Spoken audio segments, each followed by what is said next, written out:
Hello, I'm Bonnie Rabakoff, and we are back at the Marina, Grog, and Galley at Lake Lotawana with their restaurateur, Jack Schwindler. Jack, thank you for inviting us back into your kitchen. Yeah, we're glad to have you back.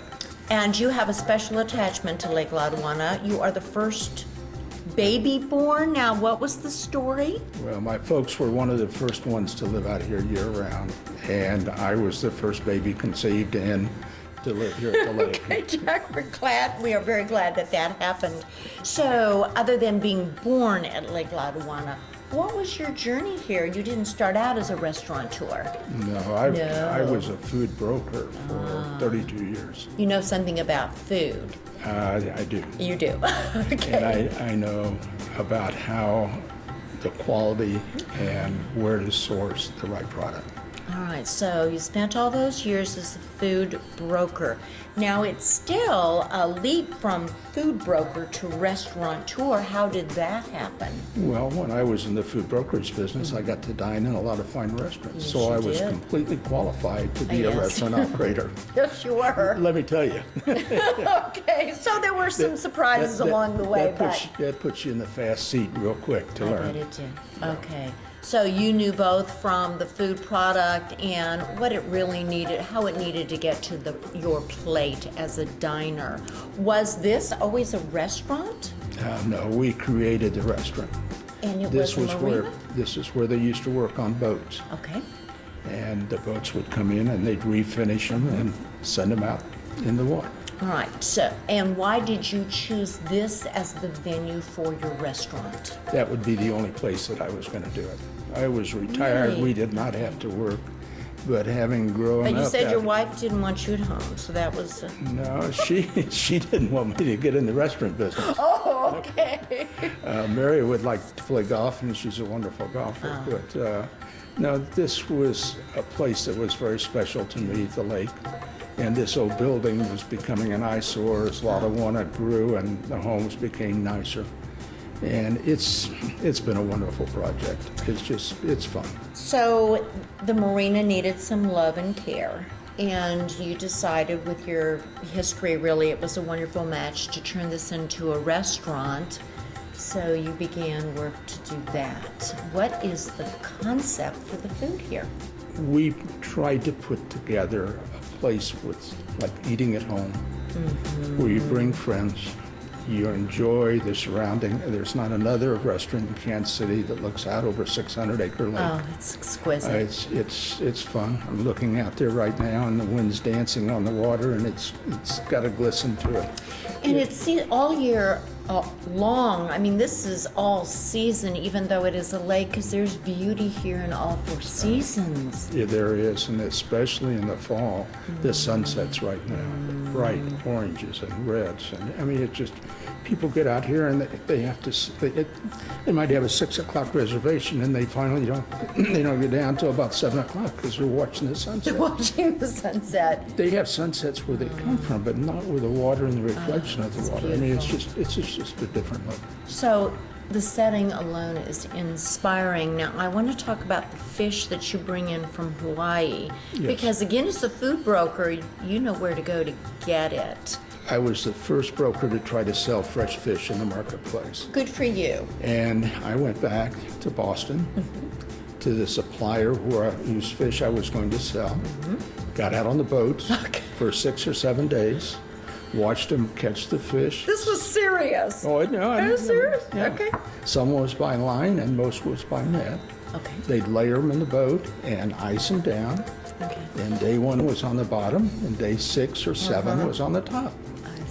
When they got back to the dock, they unloaded them. They could either put a pitchfork in them and throw them up. Right. Or they could grab them by the gills and throw them up. Okay. So that was the way the fish was loaded to go to the auction. Oh, okay. And then when it got to the auction, every time they changed a layer of ice, that became the 2nd day or the 3rd day or the 4th day. Right. So it went to the auction as at the top of the boat. Yes. Or the bottom of the boat. And the bottom of the boat didn't get as high a price as the top of the boat. And then it was shipped to Kansas City to the distributor. And then the distributor would deliver to the restaurant or to the supermarket. Which is why when people thought of fresh fish, Kansas City wasn't top of mind Right. originally. Yes. Okay. Now, there's a way to buy fish, and we chose to go to Hawaii because those boats are only out for a day. What we get in today was caught yesterday because it comes in off the boat, it's loaded, we buy from Right then and there. one distributor. Right. They know almost what we're going to order, Yep. and it's delivered. So we get deliveries 2 to 3 times a week, and the fish is it's fresh. It's amazing. But if I ordered it from New York and I ordered the top of the boat, they'd say this guy from Lottawanna doesn't know the top from the bottom. I've been in the bottom of the boat and yeah. I worked my way up. So Yep. that's why we specialize in Hawaiian fish. Hawaiian fish also has, I don't want to call it fat, but it's flavor Right. rings that are in the fish that when you cook it, it gives it so much more flavor than something from the East Coast. So And we know, though, that the fat from fish is a very healthy fat for That's you right. because some fats aren't, but some fats are, and the fish oil fat is nutritious and it's good for many nutritious things. and adds flavor too. Adds flavor. Okay. So after your experience as a food broker, you knew what fresh looked like and where to go get it. That's right. And we enjoy that here at the Marina, Thank you. Grog, and Galley. Now, what about your meat? I know you've taken some special care with that. I sure have. No surprise, but what is that care? Jerry Lively has L&C Meat Company. Okay. He is the only certified dry-aged, government-inspected plant in the United States. His prices are a little bit higher. His quality is much higher. Much higher. And the product, when we sell a 9-ounce fillet, that fillet weighed 9 ounces when we put it on the grill and probably will weigh 8.5 ounces when it's delivered to the table. So, in addition to preserving the size of the meat, the dry age process, in your opinion, lends to the flavor? Oh, definitely. Flavor. It's just so much different. It's so much different. I mean, it has a little bit of a nutty flavor. It also tenderizes the meat in a different way, and it's just. It's just the best, and that's what we find here. So you are really delivering the best quality food product to your executive chef, who has been with you 18 years. Yeah. That says something for Sure this does. restaurant and for you. Well, For you. Amy is very much fun to work with. She has become almost like a daughter to my wife. We're a family. We don't have meetings. When we come to work, we all know what we got to do. You know what you have Yeah. to do. That environment is felt on the plate. I'm told by chefs, if you're in a happy place, your diners are going to be happy because That's right. they're going to feel it. Now, you once told me you were also inspired by the French Laundry. Yes. Okay, let's hear about that because that chef's very inspiring. How has that made this restaurant experience different? Well, we are sitting in the room that was built because Gorgeous. of the French Laundry. That's some inspiration. And I couldn't even get a reservation, but I met some people from Nashville that were there and they had an extra seat and I joined them. Lucky you. Yes. Yes. The dinner was expensive, but it was just wonderful. But I say it's the most expensive dinner I've ever had in a restaurant because we came back and built this room and the kitchen. It really That's was it. I mean, expensive. it was. So what did you bring back other than the beautiful space you created? Is it a type of service? Is it a menu items? This room does 2 different things. Okay. It's a table of 2, or we call it our adult dining room. The older I get, the more I appreciate the peacefulness of the dining experience, and that you have designated a space for that is very appreciated. Thank you. Thank Okay. you. All right, so the atmosphere, the ambiance. Let's go to the food. Oh, let's. When we do the prefixed dinners here, it's an entirely different menu. Okay. It's more of small plates. And when you get to 8 to 10 courses, and in between each course, you can go back and watch the chef start to prepare the next course coming nice. out. Oh, And then it's brought out with a nod. Everyone is served. Then the chef comes out and explains what you're getting ready to eat. And the person involved for the wine comes out and explains the wine they've selected to go with it. and why they've selected that wine. Yeah. So this is really, you can be as connected with the food as you like. And for people who enjoy, first of all, you have 7, 8 courses, which means you're going to experience a wide variety of flavors. You're not pondering, should I order this or that? You are going to have this little celebration in your mouth, but also if you want, you can see it being prepared. All right, so it's learning, it's fun, it's a space set specifically for a peaceful time where you can really connect to the food and to each other. I think we should now go to your chef of 18 years and hear what she has in mind for a signature dish that's been prepared with fish that you probably supervised coming in from Hawaii. And Amy has done her magic. She does her and magic it's good. Enjoy your time with Amy. Thanks for Thank visiting you. with me. Thank you, Jack. We're going to visit with Amy now. Okay. Thank you. All right. We continue our chat with the chef, with the executive chef at Marina, Grog, and Galley, Amy Presson.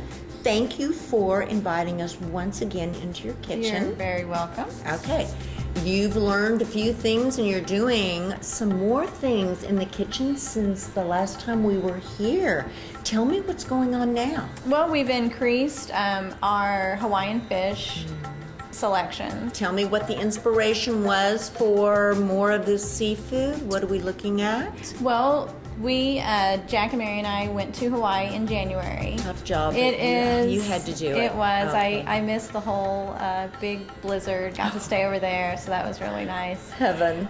But we did some research, and so came up with a few new dishes and additions. So while you are in Hawaii, in addition to some more selections with the new fish, you're also learning some cooking techniques and ways to prepare. Well, just kind of their ways of preparation and the things that kind of inspire them as far as pairings and spices and the way that they use their fresh vegetables and things like that. So if you can't go to Hawaii, you could come to the Marina, Grog, That's and correct. Galley and get a taste of Hawaii. Yes. So how did you come to be an executive chef? Did you always know you wanted to cook?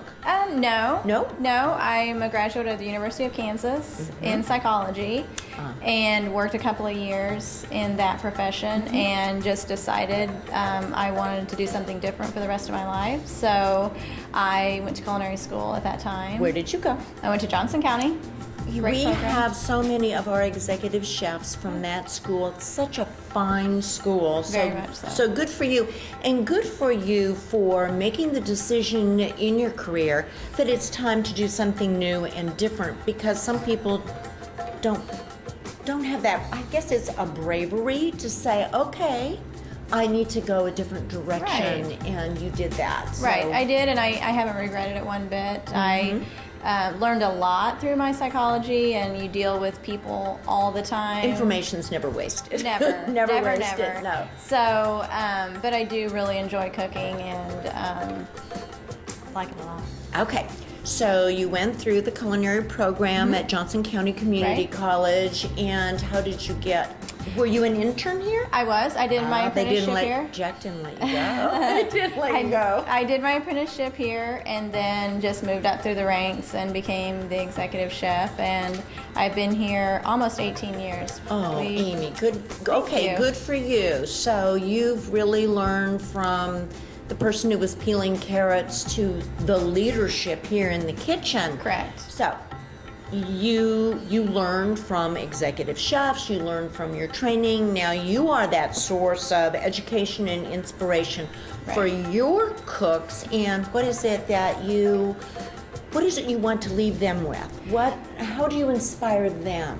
Well, I think one of the main things is that consistency is super important, and that you have to be proud of whatever you're putting out. Well, the other piece I know is the huge care that Jack takes with selecting the products for Right. what you cook. Right. From the meats that he selects to what place on the fishing boat the fish Right. comes from. I mean, so you're starting out with exquisite product. Yes. Is that part of your inspiration? It is. I deal with the people direct, say from Hawaii, and then we also have things come from the coast that we have a couple of purveyors that we work with. So I talk to them directly, and so they at times give us good ideas and just say, hey, well, you want to try this? And so we try it out on our customers, and if it goes, then it goes on the menu. Okay. All right. So we're going to have some of our favorites. We won't be disappointed with that. But also, if you're feeling adventuresome, to know that you all are always pushing that envelope, either directly from Hawaii, where so much of your fish product comes from, Right. to the folks that you work with who are the purveyors. Right. Today we're doing a seared ahi bruschetta. And it is something that we had a little bit of taste of when we were in Hawaii, but kind of did our own twist on it. And it's one of our appetizers. It's probably one that we would consider a sharing appetizer. And we're seeing so much of that now, where somebody orders something and you order something different, but you really would like to Right. know what that tastes like. And the way it's set up is that it invites you to share It does. with your other diners. Right. We have seared ahi tuna. What else are we going to be making? There is an Edamame-Wasabi paste or a puree that is very complimentary. It gives you a little bit of hint of wasabi, but the edamame is a nice texture difference. And it's pretty. It is. pretty. It's very bright. What else is going to be on this bruschetta? There's a fresh tomato and some dressed greens, and we're going to make a little balsamic syrup. Okay, I think you and I should go into the kitchen and start cooking. Okay. And I think that you should come with us. Sounds great.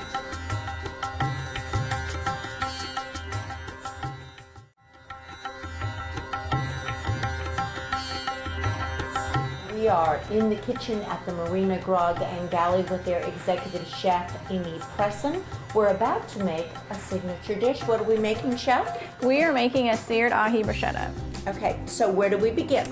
The thing that's going to take the longest is going to be the balsamic reduction or a syrup. Okay, so how do we do that? So we're going to start off with a cup and a half of balsamic vinegar. Okay.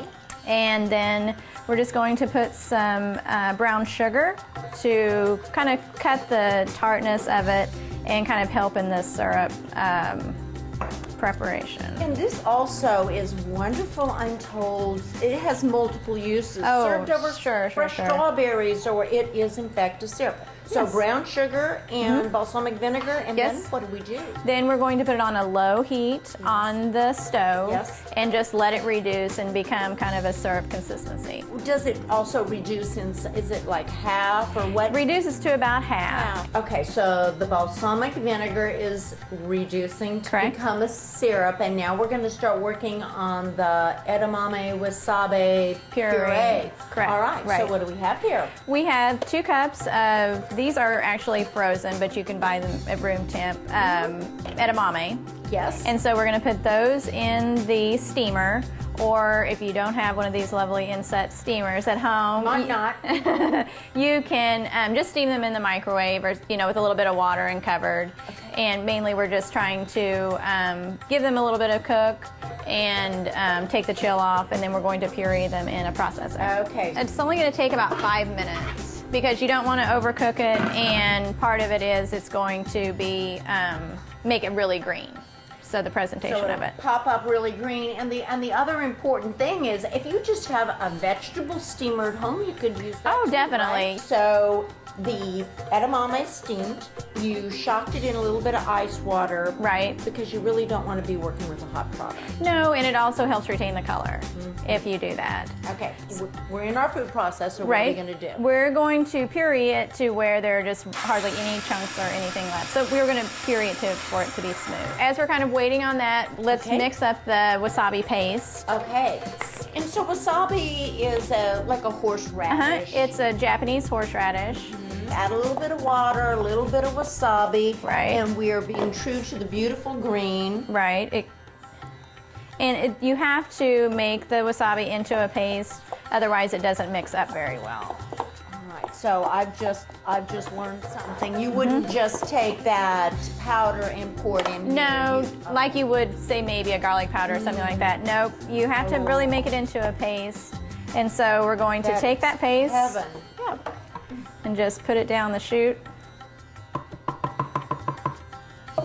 as well as a little bit of kosher salt. Okay, and you prefer kosher salt. We don't do table salt here. Generally, that's what I work with, yes. And make sure ice water. Yeah, but it smells so good. It does. So in order to make it even more of a puree, we're going to add a little bit of water. All right. And you're looking at this as you go to make those decisions. Right. So we're just maybe going to kind of pulse it a little. We have pureed the edamame and wasabi. We've reduced the balsamic vinegar to syrup, and now we're going to toast the bread. What do you recommend? I use a baguette, a French bread. You could probably use anything you desire. I don't toast it to where it's super crunchy because you want to be able to bite into it and not have a big mess. Right. So we're just going to lightly toast the baguette. So on the plate that our serving requires 4 pieces. So I'm going to cut the end off. Thank you. And you're using a great bread knife, which makes a big difference. What is It does. the oven is at what temperature? The oven is set at 375. So we're just going to toast it for a couple of minutes, actually about 3 to 4 in our convection oven. So you want Which toasts a little faster than a regular oven, and I have to tell you, given that I'm prone to attention deficit, I always set the timer and just so it'll remind me to go take a quick look. How do we prepare it for the oven?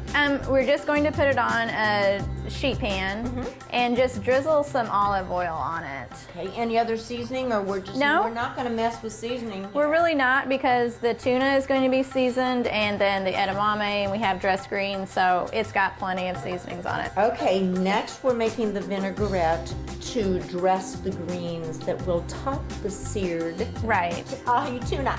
How are we going Right. to do that? So this is a very easy vinaigrette. It just takes a couple of components. It's an Asian vinaigrette. Yes. So we have, we're going to do 2 tablespoons of soy sauce. Smells so good. And you can use a low sodium. Oh, so definitely. And this is. This is rice vinegar. And please get unseasoned rice vinegar, Right. because we want to add the flavors. Correct. Okay. Correct. And 2 tablespoons of lime juice. This is definitely Asian, yeah. Yes. It'll go great with the wasabi. Great selections here. And then just a little bit of dash, probably about 1/8 of a teaspoon of ginger. And this is just ground ginger. 3/4 of a cup or so of olive oil.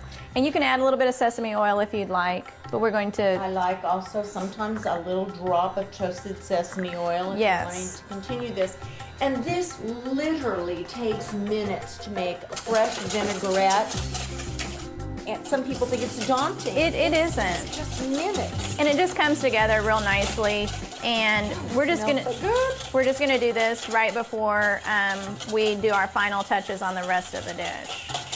So make the vinaigrette ahead of time, and really, this would keep in the refrigerator. You could use it on salads or anything. Right, right. You could use it even as a marinade if you wanted to do some chicken or some shrimp or something like that. Multiple uses. Definitely. And now the star, and I know that Jack handpicks all the fish that comes in the door, and you take such good care of it once it has arrived. That is seriously the most beautiful tuna I have ever seen. It comes right off the boat. It is really gorgeous, and Gorgeous. this is a center cut piece. So it's the best of the best. And we're going to season it today with a garlic pepper. And that's a blended spice, which you could just use salt and pepper if you'd like, but this does have some salt in it, so it kind of adds to the seasoning. That's why we don't add a lot of things to. You know, when you have a product this exquisite, all you have to do is respect it. Right. You don't need to do a lot to it. And Definitely not. So if you were putting this mixture together at home, it might be a little bit of kosher salt, fresh cracked pepper, and maybe some garlic granules? Or... Sure, if you'd like, or even some fresh garlic. But the dried is going to probably cook up a little bit better for you since we're going to use a super hot pan. And you know what I've discovered is not garlic powder, but garlic granules, because garlic powder can get a little bitter, whereas the granules just go right up. Okay, so the tuna has been seasoned. The pan is really warm, and you have put some toasted sesame oil in here, which is so fragrant. Right, and when you saute something, you don't add a lot because you don't want it to be frying in it. Sauteing means just in a small amount of fat or oil. Okay, so be mindful of that. Yes. Okay. Yes, and to be careful as well. So we've put some sesame oil in it and heated it so you can kind of see that it's getting very hot. You don't want it to be smoking, but you want it to be very hot because we're just going to sear the sides. And I see how gingerly you put the tuna in because you want it to sizzle, but you don't want it flying all over. No, and because you could really burn yourself. And so I've used fairly short tongs, but you can always use longer tongs if you're a little fearful of that. So you can see it cooking, and we're going to do that to all sides. Do you take the tuna right straight out of the refrigerator, cold season it? Yes. You don't let it come to room temperature? No, not at all. Not at all? No, Okay. it's... So it's not like poultry or red meat where you're wanting it to come up a little bit? No, we serve, because it's served medium rare, you're expected that it is going to be cool. So we go from a cold state to right to the pan. And this is sushi grade tuna, so you could literally eat this raw. Right. Right. And we know that Jack has taken such great care in ordering and getting it over literally the day after it's been caught, that there's a confidence level about this tuna. And very much so. Yes. You want it to be a little bit brown. You don't want it to be dark or black. And you can literally, especially with this fish, you can literally watch it cook.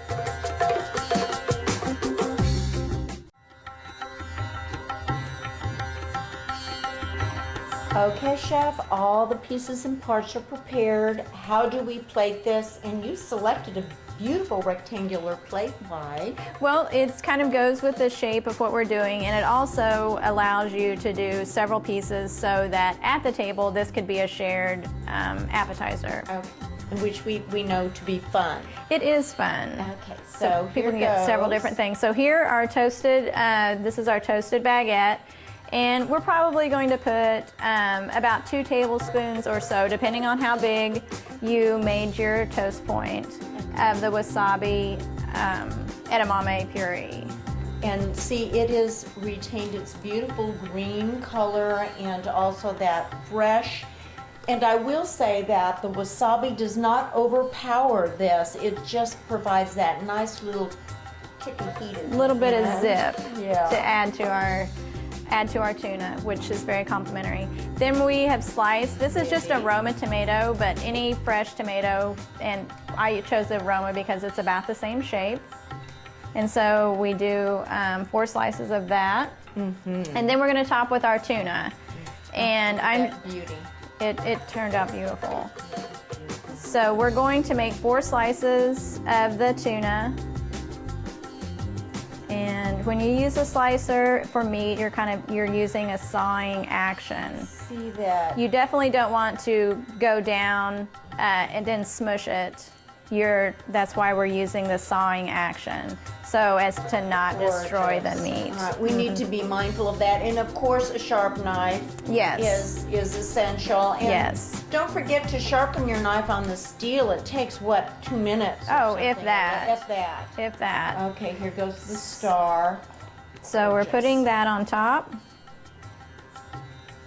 And again, you can cook this longer if you'd like. This is just how we prefer to serve it. And I think that it tastes the best that way. All right, and what is this little guy going to be topped with? Then we're going to top it with some mixed greens. You can just use, a mixed green out at the store that you get, or you could do some fresh spinach, whatever you like or have available. That's to taste. Sure. A mixed baby greens or spring greens is perfect. Right. Okay. And this is the Asian vinaigrette that we made. We made that earlier. Right. And you're just going to lightly dress it.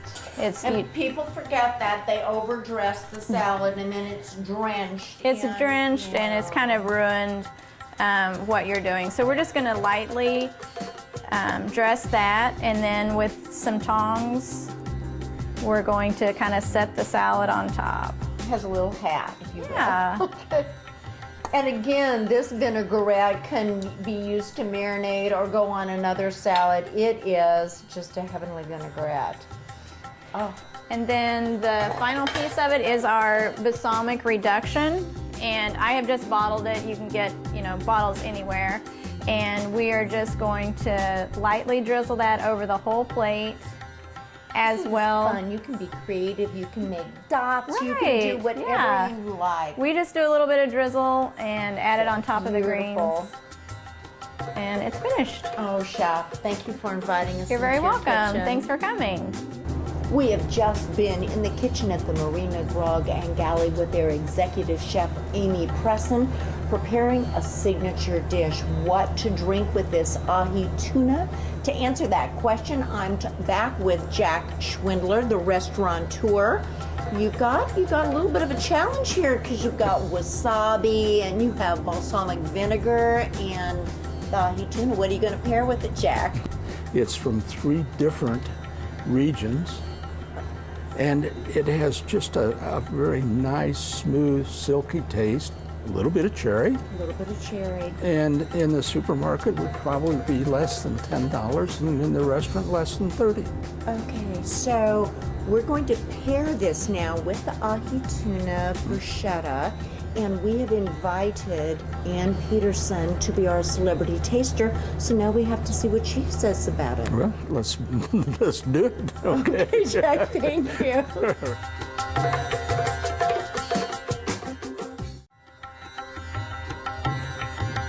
Hello, I'm Bonnie Rabikoff, and we have just been in the kitchen at Marina, Grog, and Galley with their executive chef, Amy Presson.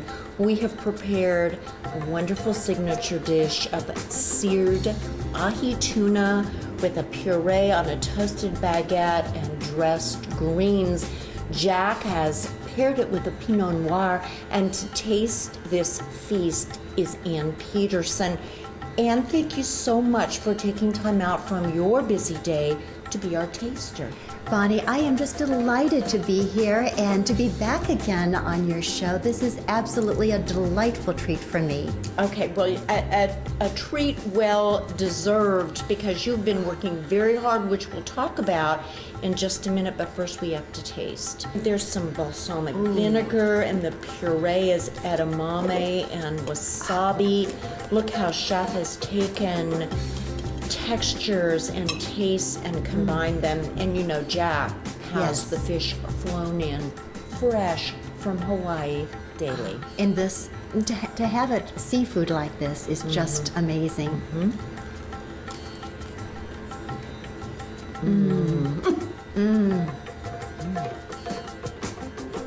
This is delectable. The wasabi is not overpowering, which sometimes wasabi can be. She has the perfect mixture of edamame and wasabi in that tuna. You know, you can't beat fresh. No. You can't. There's no substitute. I love seafood. and tuna especially. And when it's prepared this way, especially as light as this is, and the flavors with the wasabi and the edamame, it just has a little bit of a kick, but a very soft kick. Towards the end. Yes, towards the end. Okay. Now the second part of your task is to taste the wine and see if you believe it pairs well with the dish. Again, it's a Pinot Noir. And to your health and to life. Thank you, and the same to you, Bonnie. Thank you, ma'am. Isn't that good? It's so smooth. It's delicious. It's more smooth than we typically think of Pinot Noir, isn't it? It is very, and especially with the tuna. Is. There were some challenges with that because you've got the wasabi, and then you have the tuna, and then you have the balsamic vinegar with the greens. Jack did good. We're going to have to keep him. Absolutely. This is a wonderful combination. It's a wonderful combination, one that I've never had before. I haven't but it's either. Just amazing. Normally you think of white wine with You do. seafood, You do. but to have a Pinot Noir, this is really quite unique and very great pairing. So, let's talk a little bit. You've just come back from Sweden. Why were you there? Well, actually, my parents just received a very, very special award that actually came from the King of Sweden. And it's called the Nordstjärnan Award, which means the Order of the Polar Star. And it really is the highest honor that can be given to Swedish immigrants. Both of my parents are from Sweden and started their company called Grog Industries, a tool and die company. They've worked side by side, came over here with absolutely nothing, and through the years worked their company. But the most important thing that they've done is always maintained their Swedish heritage and their culture. That became the foundation, and always giving back. And that's really the greatest gift that they gave my brother and me, and that is our Swedish language and our culture. Congratulations. Thank you. And you are carrying on that tradition of giving back. Not only as our news anchor for 24 years, you've always gone beyond that news desk and really made a contribution to the community. You've continued doing that as president of the Ambassadors Program at the Kaufman Center for the Performing Arts. And thank you for that. Tell us a little bit about what the ambassadors do. The ambassadors are the volunteer arm of the Kaufman Center, and we have actually been in existence since before the groundbreaking of the Kaufman Center. In the beginning, it was all about creating the buzz and the excitement of the Kaufman Center, and now after the grand opening, we really have morphed and evolved into a whole new role at the Kaufman Center as tour ambassadors. So when the public and special groups come into the Kaufman Center and want to have a tour of this magnificent architectural and acoustical masterpiece, our ambassadors are giving those tours. And then we are also very, very intricately involved in the Open Doors program, which is a program that connects children throughout the metropolitan area. It's vital. With the Kaufman Center, and provides the opportunity to see performances at the Kaufman Center in both the Muriel Kaufman Theater and Hellsberg Hall, as well as actually have the opportunity to perform on the stages of Kaufman Center. So we're connecting our children to the performing arts at a very early age. We're making it accessible, but the center in and of itself is a global accomplishment, and it's right here in Kansas City. So from the performing arts to the culinary arts, Yes. we have so much to be thankful for and to celebrate. I appreciate that you took out this time. I know you're working constantly to come here and be a taster and recognize the artistry of Executive Chef Amy Presson, and also for Jack Schwindler, who took a marina and turned it into a place to feast and enjoy the lake.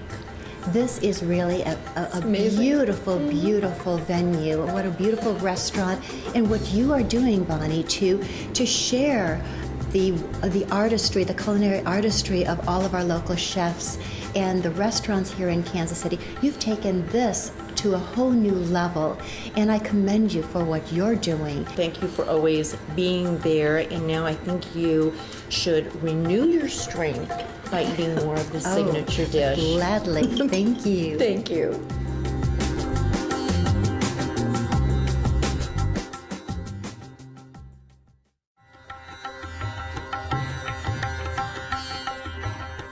Hello, I'm Bonnie Rabikoff, and this week we are in the cellar with Marquis Selections to talk about wines that bubble. With me to do that is their managing director, Chris Cribb. Thank you once again for inviting us into your cellar. Sure, Bonnie. Great to be here, and wanted to do a fun subject today. So This is fun, wines that bubble, and we have to be careful not to call all wines that bubble champagne, because that's from a specific area of France. true. Actually, True. we picked a couple wines here today that are not champagne. Are not champagne. Wanted to show you that there are wines out there that have a little complexity, that have a little bubble or carbonation to them, and they don't have to be champagne. They don't So- have to be champagne. We traditionally think of these wines as dessert wines, celebratory wines. Is that what you would suggest as well? You know, I'm not going to tell people to not celebrate, because I wouldn't. I highly encourage it. The time of the year for New Year's is actually the biggest sales time course. every year. Actually, that and for Valentine's Day. Valentine's is, Day. is another very big time for the bubbly. I But, should tell you, when we were in the kitchen at Starker's, he made his signature dish, which is a fried chicken, and he paired it with a wine that bubbled. So non-traditional pairings happen. Absolutely. Happen. Well, the champagne and a lot of the wines with bubbles are really very, very food friendly, because they have a lot of acid to them. So that's probably why John at Starker said that it could stand up to that fried chicken. It did. Yeah. It did. So what's our first wine we're talking about? Well, we're going to go first on the bubbles to a region in Portugal that is called Vinho Verde. And Vinho Verde literally means green wine. And what happens is this is at the very north part of Portugal, and this is a blend of Trejadura and Alvarinho. And when they make this wine, it's a table wine, but at the end of the process, they put in a little spritz. And so it basically it's about 10-11% alcohol usually, and that bubble just makes it so that it tastes a little more like when you have opened a can of Sprite or something. It'll just attack your tongue Really a little does. bit and kind of give it a new nuance to it. With it being lighter like that, you find that it kind of brightens it up a little bit. It makes it really very versatile for a lot of things that are very hard to pair with. One of the hardest things to pair with that I've ever found is artichokes. Artichokes, asparagus are both asparagus are they're a really challenge. Challenge to find something that can stand up to them. The thing that I like about this Vinho Verde is that because of that little bit of spritz in it there, it actually kind of cleans the palate. It kind of cleans the palate for something a little harder to pair like that. And there's many conversations. Champagne does need to be served in a special glass. Sure. What are we saying? Well, this is first, since this is just a regular still wine, the Yes. Portuguese wine. We're just looking for a nice light white wine glass that's Okay. got enough of a stem that you can get some air to it. Okay. But then as we look at our other wine here that we've got, you'll see that this is in a flute. It's a flute. And so the flute gives it's definitely made for bringing the bubbles out. If you kind of look into the bubbles there, you'll see that they're coming from the bottom up. Yes. The best wine glasses are made to bring that up straight out. You'll find some of the older style wine glasses for champagne that are the flat, wide. Do you want me to tell you Dipple. why I was told the original champagne glasses were in that shape? Yes, I do. Okay. A foodie and not a wine person. Sure. It is supposed to represent the shape of Marie Antoinette's breasts, which were perfect in shape, and there was a lot of champagne at their palace, and so it was a celebration of her beauty. I see. But then we started focusing on what we really need to do to deliver the best flavor for champagne or wines that bubble, and we've gone to this shape. Yes. It might not look at all like Marie, but I like the story, for sure. it's a good story. I know we're going to be talking with Jimmy Franze here in a little bit about this Bouvet Rosé. And where's this from? This is from the Loire Valley. Okay. So we're in France. We're in France. So we went to a bubbly in France, which we would be specifically called a sparkling wine. Okay. And this is from the Loire Valley, which is a little south of where Champagne's at. And the Loire Valley is known for the grape type that this is made out of is Cabernet Franc. Because we've got some color here. Yeah, we do. You know, right. when you see originally, most champagnes are made from Chardonnay, Pinot Noir, and Pinot Meunier, and you'll see the difference between those. And this has got this bright golden, almost a peach copper color to it. Peach, yes. Yeah, and that's just because it's a different type of grape. And when we look at other types of grapes in other places, what people are doing, you know, down in Australia, they do sparkling Shiraz. So a dark, deep red grape that they make sparkling. A real fun thing to try if you've never had. But would you serve this with dessert? I would. You know, would. I think that this would be a great dessert wine. You know, I think that this is screaming chocolate-covered strawberries to me. Yep, that's chocolate-covered strawberries. That's why it happens on Valentine's Day too. It would be a very, very nice thing for a number of different types of cakes, pies, that sort of Tarts. thing. Yeah, yep, tarts. That would work. So, you know, I know there's theatrics around champagne, and France is certainly noted for that. I think we should go outside, get Jimmy, who Let's is the get Jimmy. Yeah, we can get Jimmy. He actually, you told me, he sabers champagne bottles. He does. He does. Now, we don't suggest necessarily you're doing this at home, but Jimmy does it. He does it really well. He does. Well, a champagne bottle by itself can be something you need to take care of when you're opening, because those corks are in there. It's such a high pressure. Right. You could put someone's eye out, to quote a famous movie. Right. Okay, so maybe we'll go outside and see how to saber it, and then we could do a demo in here for how we should be opening champagne at home. Sounds like a good idea. Okay, time to go. All right. Okay, we are outside in front of JJ's with their proprietor, Jimmy Franze. You have been kind enough to give us an example of how to saber a bottle of champagne, but how did we come to be doing this? Well, in 1991, Moet and Chandon brought a club that had been it was started 250 years ago in France. Yep. Goes back to Napoleonic times. I see. Supposedly the story is that Napoleon, big champagne nut that he was, would hand his generals a bottle of champagne as they were going out into battle. That's how this started. They would Napoleon. They would pull Okay. the sword out, break the top off the bottle, go to battle and die. And died. But they had some champagne. We're not doing that today. We won't go to battle and die. So this is a sword that was presented to me by Moet and Chandon Congratulations. in 1991. Yes. And I've probably done 15,000 bottles. You since kind of then. know how to do this. Well, I hope so. Oh, we hope so too. All right, we are going to give you this bottle of champagne. Stand back and watch how sabering happens. Right. Exciting stuff. Essentially, you break the glass, the top of the glass at the neck off. It's not a perfect science, so I've seen the cars. Hey! Well, a celebratory drink for how you opened it, and of course the wonderful champagne that you all have selected. So to your health and to Bonnie, life. thank you. Chris, Perfect. good to see you guys.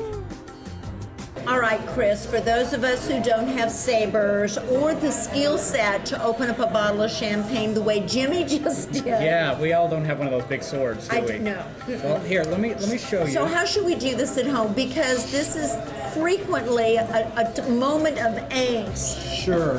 What you take your bottle here. Yes. I usually just take a nice napkin, something like this, to cover up the top. What you're going to do is you'll cut around the bottom, right through here. You'll open the cage. Okay. And then what you cover it up with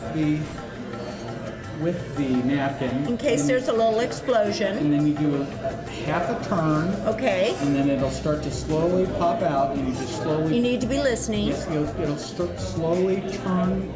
Second half turn should just let it ride out. Chris, you've spent a great deal of time searching the globe for these unique and extraordinary wines. Thank you, of course, for doing that. You've been recognized by Wine Spectator for the selections that you have made for your portfolio. What's your process? Well, just like this restaurant that we're in today, JJ's, we try to put as much as we can into finding the best quality for the money. And what we've done is a double-blind process where we take in everything that we're going to look at. We try to find a unique region that's not overdone in the marketplace. The Vinho Verde from Portugal, people, when they think Portugal, first usually think port.